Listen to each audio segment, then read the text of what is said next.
All right. Thought he died, huh? All right, let's do this. Oh.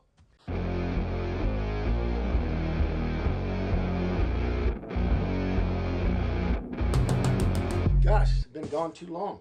Listen, the trouble I've had. My poor photographer got ill. I mean, things have been. But anyway, I'm glad to be back.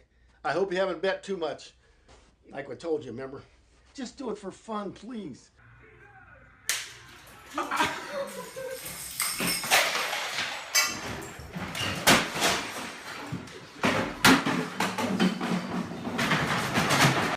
Just, I know you're going to bet the Super Bowl. Everybody has to. And it's probably one of the worst games to bet, but it doesn't matter. You're going to do it.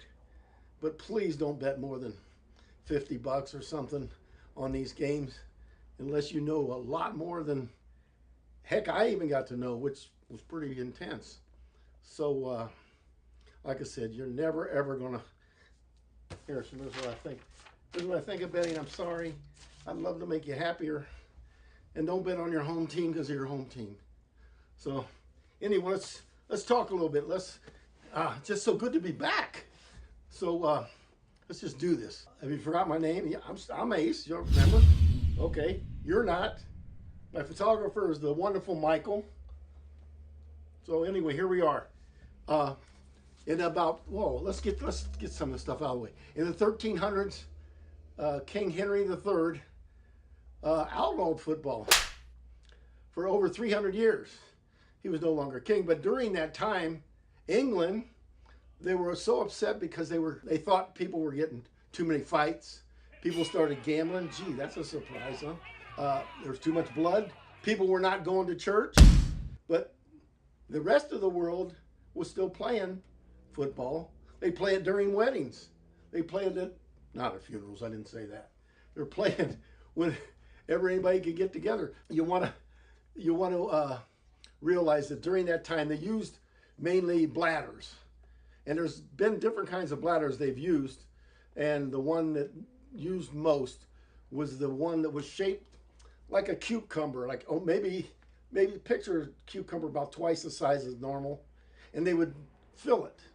Well, after a while, around the 1600s, they started putting leather on it. Huh? Leather? No, Cher did not invent leather, but that was close. So anyway, from the 1600s all the way up to the 1800s, you remember I told you about that. Civil War came on, and then the first official game was in 1869, by the way, between Rutgers and Princeton. And then the first championship was, 1883, won by Yale. So today what I want to do is get us out of that, and let's get on up to where, because I won't be here forever. You want to be the man and know all the information. So into the 20s, or into the 19th century, right before that, there was a Yale player named Archibald MacLeish. I hope his friends called him Archie. If any of you are old enough to know, there was an Archie comic book. It was out every month and had Veronica and Betty. Betty was the blonde. Veronica was the bad girl, the dark-haired vixen. And anyway, Archibald MacLeish, he ended up actually being the secretary of the Congress's library. And he said that I've told you before when I was telling you about the Notre Dame victory between the Four Horsemen. He said, like I think, like poetry and prose belong in football, that they do go together. So anyway, getting into the 1900s, on January 2nd, Rob, Ace, whatever you are, the first Rose Bowl game was 1902. The very first. You know how when you watch TV, you watch all the bowl games, they always say the granddaddy of them all. They've been saying that forever because it's the granddaddy. It's the very first one, 1902. And you want to know, I don't want to tell you who won because it'll hurt. So when you're from Ohio, we always just say that team up north. And you'll have to figure that out and call somebody. That team up north beat Stanford Indians 49-0. Now the odd thing about this is the very next Rose Bowl game wasn't 1903, it was 1916. 1916. And this will really, you won't even believe this. Who was in this game? Now, where did Boomer go to college? What is that? I laugh when I think about why they would even be the one Ivy League college that you ever mention. Remember, we always talk about Harvard, Princeton, Columbia. Well, anyway, Brown was in the second Rose Bowl game in 1916. They were on the losing end, but they were there. So anyway, the bowl games, then we'll come back to some of the information of them. But the bowl games became, in 1935, probably the same year, if you remember, that the Heisman Trophy started. So it was a big year in sports for football. So in 1935, the Orange Bowl came into existence. And then the Sugar Bowl. And 36, the Cotton Bowl. So they were all like right there together, 35, 36, I think 37. And then, of course, the smaller ones, the Sun Bowl and what have you, are on down the line.